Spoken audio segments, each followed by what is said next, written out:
নহিৰাত অসম প্ৰদেশ কংগ্ৰেছ কমিটিৰ মেডিকেল সেলৰ উদ্যোগত আৰু পলাশবাৰী কংগ্ৰেছ কমিটিৰ সহযোগত বিনামূলীয়া স্বাস্থ্য পৰীক্ষা শিবিৰৰ আয়োজন কৰা হয়। আজি দক্ষিণ কামৰূপ পলাশবাৰী সমষ্টিৰ অন্তৰ্গত নহিৰাত অসম প্ৰদেশ কংগ্ৰেছ কমিটিৰ মেডিকেল সেলৰ উদ্যোগত তথা পলাশবাৰী কংগ্ৰেছ কমিটিৰ সহযোগত এক বিনামূলীয়া স্বাস্থ্য শিবিৰৰ আয়োজন কৰা হয়। শিবিৰ মুকলি কৰে অসম প্ৰদেশ মহিলা কংগ্ৰেছৰ সভানেত্ৰী মীৰা বৰঠাকুৰে।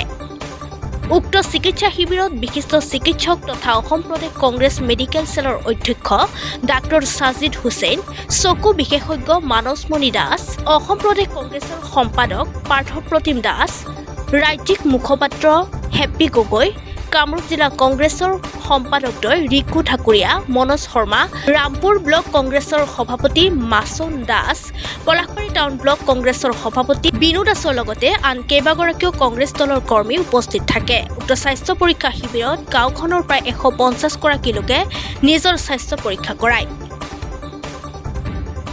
উক্ত বিনামূলীয়া স্বাস্থ্য শিবিৰত প্ৰয়োজন অনুসৰি ৰাইজক ঔষধো বিনামূলীয়াকৈ প্ৰদান কৰা হয়।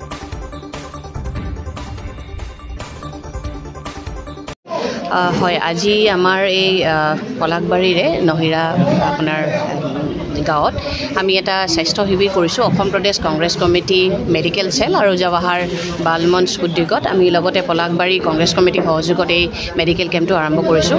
আচলতে মেডিকেল কেম্প কৰাৰ লক্ষ্যটো এইটো আছিলে যে এতিয়া ৰিচেণ্টলি যেতিয়া বানপানী হৈ গ'ল, বানপানী হোৱাৰ পিছত মানে আপোনাৰ মানুহবিলাকৰ যিটো এটা অভাৱনীয় পৰিস্থিতি হৈছে, যে বেমাৰ হৈছে, মূৰ বিষাইছে, কাৰোবাৰ জ্বৰ হৈছে, বহুতখিনি বেমাৰ, আৰু যেনেকৈ দেখিছে জাপানীজ এনকেফেলাইটিছ কিমান বেছি হৈছে, তাতে মৃত্যুবৰণ কৰিছে বহুত লোকে। চ' সেইকাৰণে আমাৰ কংগ্ৰেছ ফালৰ পৰা আমি এটা ভাবিছিলোঁ যে আমি এটা মেডিকেল কেম্প কৰিব পাৰোঁ, য'ত আমি স্পেচিয়েলি সৰু ফাৰ্ষ্ট এইডখিনি হওক বা যিখিনি এটা সজাগতা আমি কৰাব পাৰোঁ, আমি সেইটো মেডিকেল সেলৰ ফালৰ পৰা আমি এটা চেষ্টা কৰিছোঁ।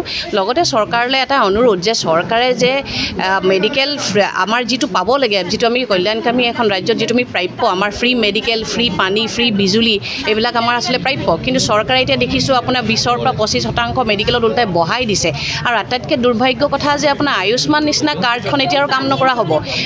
আপুনি প্ৰাইভেট হস্পিটেলত যাওক, আয়ুষ্মানে একচেপ্ট নকৰে।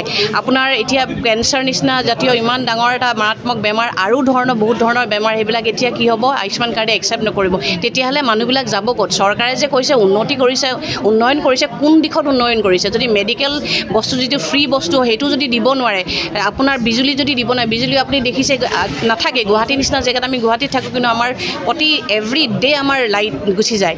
চ' চৰকাৰলৈ অনুৰোধ যে তেওঁলোকে কথা বহুত বেছি নকৈ কামত যদি অলপ গুৰুত্ব দিয়ে বেছি ভাল হয়। লগতে এই পলাশবাৰী অঞ্চলত যেতিয়া ৰাইজৰ ইমান এটা দুৰ্দশা হৈ গ'ল, বানপানী হৈ কিমান মানুহৰ মৃত্যু হৈছে, কিমানৰ বেমাৰ হৈছে, তেওঁলোকো যাতে এই স্বাস্থ্য শিবিৰবিলাক আৰম্ভ কৰে।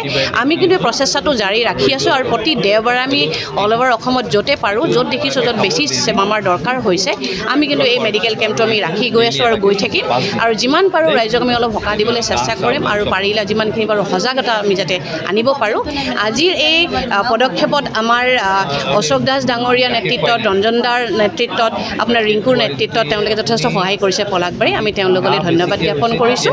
আৰু লগতে আমি আমাৰ ফালৰ পৰা কাম কৰি থাকিম, কিন্তু চৰকাৰলৈ অনুৰোধ যাতে আপোনালোকেও যিখিনি পাৰে আগবাঢ়ি আহক, যাতে ৰাইজৰ অকল কল্যাণ। অলমষ্ট 150 গৰাকীমান মানুহ আমাৰ আহিয়ে গৈছে।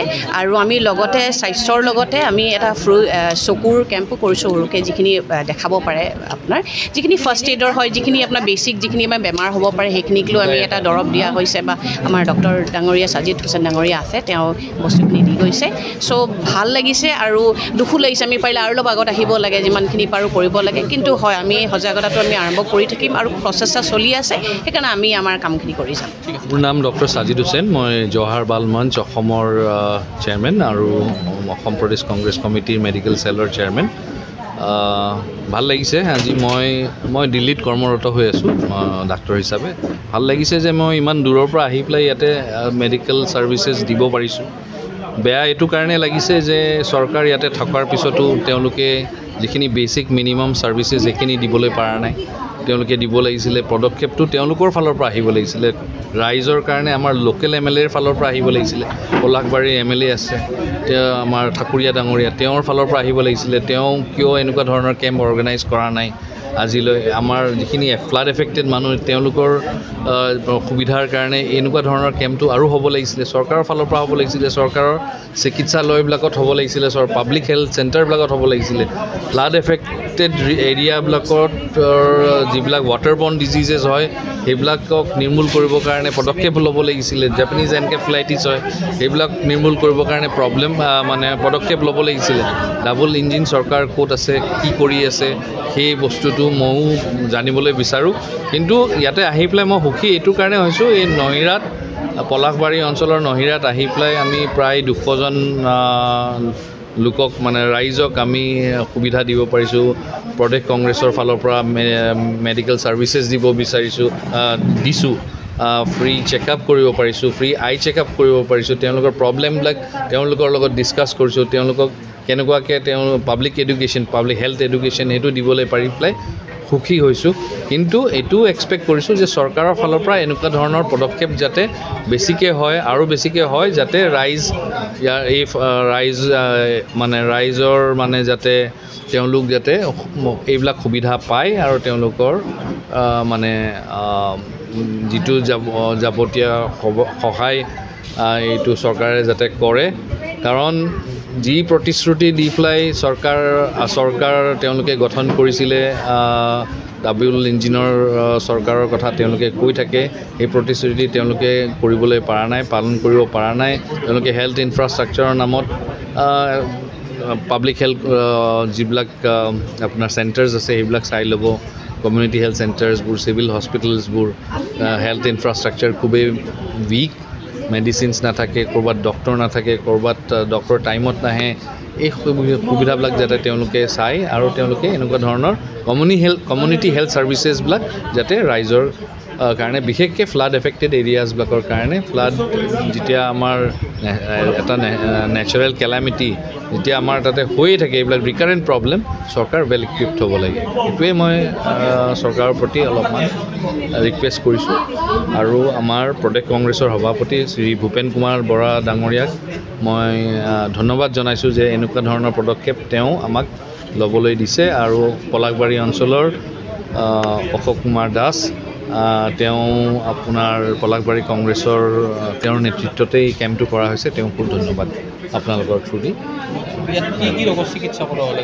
আজি বিভিন্ন ৰোগৰ তেওঁলোকৰ যিবিলাক আপোনাৰ কমন প্ৰব্লেমছ আছে ফ্লাডৰ পিছত, কিছুমানৰ জ্বৰ, চৰ্দি, কিছুমান লুজ ম'শ্যনছ, কিছুমানে আপোনাৰ বিভিন্ন ধৰণৰ এলাৰ্জি প্ৰব্লেম লৈ পেলাই আহিছে, কিছুমানৰ চকুৰ প্ৰব্লেম, চকুৰ ডাক্তৰো বহিছে, কিছুমানৰ প্ৰেছাৰৰ প্ৰব্লেম, কমন ক্ৰনিক এইলমেণ্টছবিলাক লৈ আহিছে। ফ্লাডৰ পিছত যিবিলাক ৱাটাৰবৰ্ন ডিজিজ আছে সেইবিলাক লৈ আহিছে। এইবিলাক গোটেইখিনি আমি চিকিৎসা কৰিছোঁ, শুনিছোঁ তেওঁলোকৰ প্ৰব্লেম, চিকিৎসা কৰিছোঁ, তেওঁলোকক দৰৱো দিছোঁ যিমানখিনি পাৰোঁ। আৰু ভৱিষ্যতে আৰু বিভিন্ন অঞ্চলত আমি কৰাৰ কাৰণে আমি প্লেনিং কৰি আছোঁ। আৰু যিমানখিনি পাৰোঁ আমাৰ অসম প্ৰদেশ কংগ্ৰেছ কমিটিৰ মেডিকেল চেল আৰু জৱাহৰ বাল মঞ্চ অসমৰ ফালৰ পৰা আমি কৰি যাম। আজি ইয়াৰ পৰাই আৰম্ভণি কৰা হ'ল নেকি? নাই, ইয়াৰ আগতেও আমি প্ৰায় 2টামান কেম্প কৰিছোঁ, কোকৰাঝাৰতো কৰিছোঁ, ধুবুৰীতো কৰিছোঁ। ইয়াৰ পিছতো আমি 15 আগষ্টৰ আগতে ধুবুৰীত বিভিন্ন জেগাত আমি কৰিম। আৰু নগাঁৱৰ ফালেও কৰা প্লেনিং চলি আছে। য'ৰ পৰাই এনেকুৱা ধৰণৰ ৰাইজে আমালৈ লিখিছে বা পৰামৰ্শ দিছে যে ইয়াতে কৰিলে কৰা দৰকাৰ, আমি তেনেকুৱা ধৰণৰ পদক্ষেপবিলাক লৈ আছোঁ।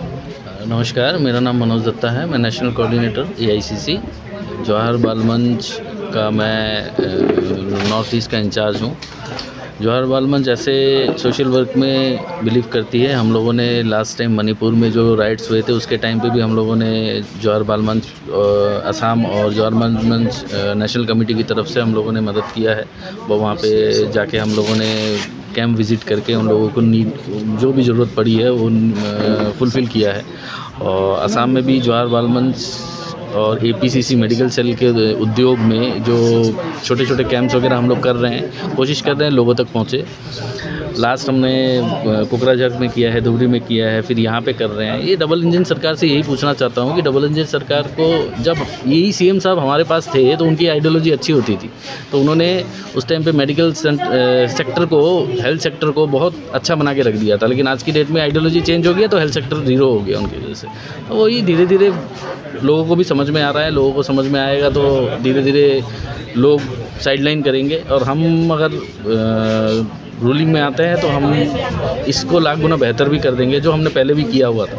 आज की डेट में हम लोग देख रहे हैं एम्बुलेंस वगैरह तो है इनके पास, लेकिन वो कचरे के डब्बे में पड़ा हुआ है, कचरे में पड़ा हुआ है, एम्बुलेंस चलती नहीं है। अगर एक जगह में 10 एम्बुलेंस दिया हुआ है तो 2 एम्बुलेंस चल रही है। तो वो हमारे आइडियोलॉजी में जब चलते थे सीएम साहब, तो उस टाइम पर उन्होंने 10 की जगह 20 एम्बुलेंस एक जगह पर चलाया। लेकिन आइडियोलॉजी अब चेंज हो गया, क्योंकि वो बीजेपी में चले गए तो आइडियोलॉजी चेंज हो गया। तो हम जवाहर बाल मंच और APCC AICC सब मिलके हम लोग अच्छा काम करने की सोच रहे हैं और इन फ्यूचर आगे अच्छा काम करते जाएंगे। দাস মই চকু বিশেষজ্ঞ হয়।